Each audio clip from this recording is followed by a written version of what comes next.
অনেকে আছে তারা শুধু গজল শোনার জন্য এতক্ষণ দাঁড়িয়ে গজল শুনবো এরপরে যাবো নাকি বলেন?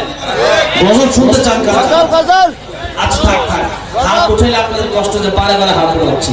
আচ্ছা যাক, দেখতে তো হবে এখন কারা কারা রাজি কারা রাজি না, বুঝতে হবে না? এখন এই গজলটা গাওয়ার আগে এই মাহফিলটা হোক, আমরা সবাই হাত তুলছি। আচ্ছা, এই মাহফিলে ধনী মানুষ 2 লাখ 4 লাখ 5 লাখ টাকার মালিক কি 10-12 জন নাই? কি বলে আছে না নাই? আছে। এখন 2 লাখ টাকা 5 লাখ টাকা যাদের আছে, এরা যদি মনে করেন এই মাহফিলটায় বছরে 10,000 টাকা খরচ করে, অসুবিধা আছে? যার টাকা কবুল হবে তার টাকা দিনের পথে খরচ হবে, আর যার টাকা ব্যাংকে বড় থাকবে কিন্তু কবুল হবে না, 1 টাকা দিনের পথে খরচ হবে।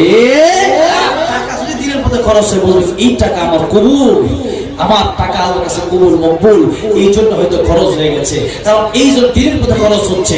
টাকা পয়সা কবুল না হলে বাবা ছেলে এই টাকা পয়সা দিয়ে কোনো লাভ নাই।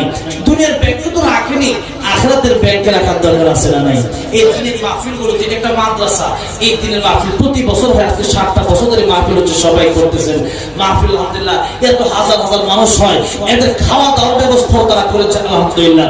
এখন এবার যেহেতু খাওয়া দাওয়ার ব্যবস্থাটা করছে, আগামীতে খাওয়া দাওয়ার ব্যবস্থাটা হোক, আগামীতে মাহফিলের ব্যবস্থাটা হোক, ওরকম আমরা চাই কি চাই না?